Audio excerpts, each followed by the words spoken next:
A hero is someone who does something outstanding, not necessarily a celebrity, which they call heroes now, but someone who did something to benefit mankind, maybe put down their own lives to save someone. That's what I would consider a hero. My name is George F. for Frank Snyder. I was born in Akron, Ohio, about in the middle of the two wars on October the 4th, 1924. Well, Akron was known as the rubber capital of the world. When I was born, the first breath I got was the smell of sweet rubber. My parents had the American dream. They had bought a little bungalow and they were starting to raise a family. Everything was going to be fine, and then the Depression hit. Everything changed. It changed considerably for the worse. My dad lost his job in 1930. I had just started first grade when we had to move. Had to move out to a beat-up farm 20 miles west of Akron. We had no running water, no plumbing, no electricity, and we managed to eke out some crops. It was hard work. We didn't realize we were that poor, I don't think. Everybody else was in the same financial condition. We were family, and I think we were relatively happy. In a way, I think it strengthened us, so maybe it was a blessing, I don't know. In 1937, Prohibition had been repealed by then. My dad was called back to his old job. That's when things began to improve. Like all kids, I always thought of being a fireman or a policeman. I never thought of service until December 7th. That day changed everything.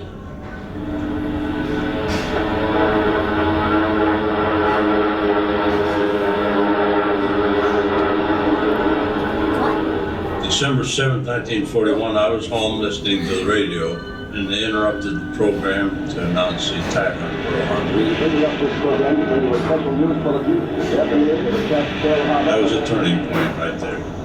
We knew at that time, our life would change.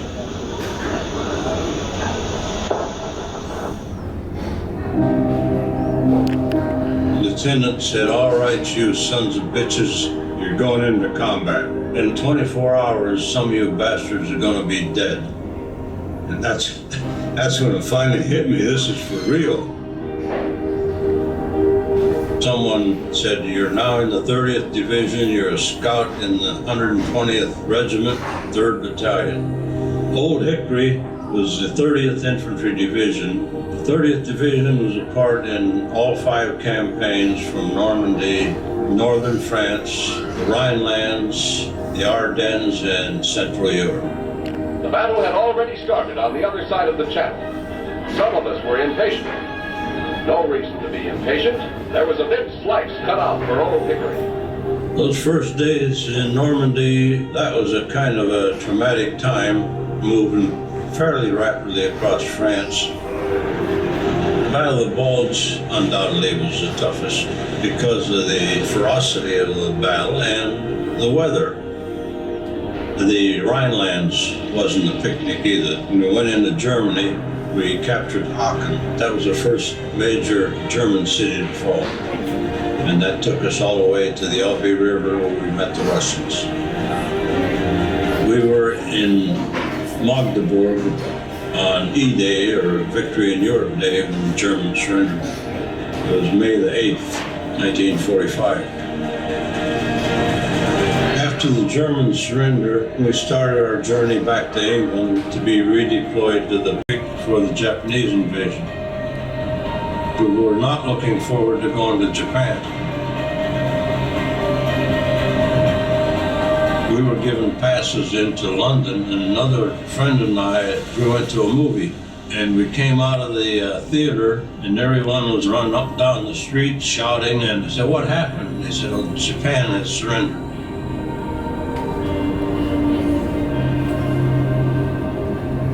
We knew that no way we'd have to go back and fight Japan. We'd be going home. Well, we were on a train heading for Southampton, and as we neared the docks, we could see it in the distance. A big, massive ship. It was quite a sight, really. We didn't know at that point this was our ship. All we knew was that it had been used as a troop carrier, and we knew it had been a luxury liner before the war. Almost all of our division boarded the Queen Mary. I rounded off at 15,000. You didn't find a room or a bed, you found space. The decks were covered, hallways were covered. Considering we were on our way home, no one really minded that. Almost 24 hours a day there was a chow line. All I can remember was snaking throughout the ship and eventually getting to somewhere where there was food. Didn't take any time at all to get used to the comforts of a warm bed or a hot meal.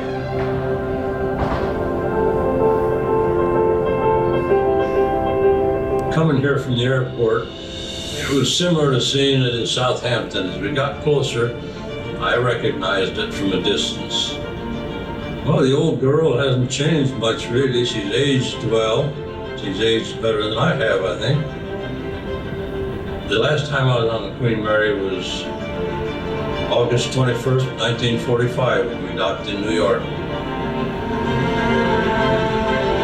A friend and I decided that we would have the best position on the ship immediately below the captain's bridge. As we approached, two ferry boats joined us, and they entertained us as we were going into the port. As we continued, there was a large sign on a warehouse they lit up. It said, "Welcome home, well done." The captain would often blow his horn, and it would echo through the apartments and the high rises and the vehicles along the road. They were stopping to witness this, and the motorists start blinking their lights, and then they start blowing their horns. 3 dots and a dash, the Morse code for V, for victory. As we approached the Statue of Liberty, it was getting dark, so they threw the spotlights on it just as we got within sight of it. And I guess that's when we realized we were the survivors. We had made it, and we were now home. Must have been a very proud moment. That was a very proud moment, yes.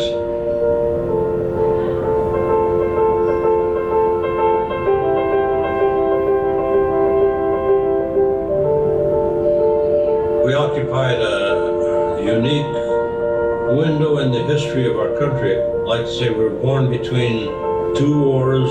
Our whole youth was in depression, and that's what shaped our generation.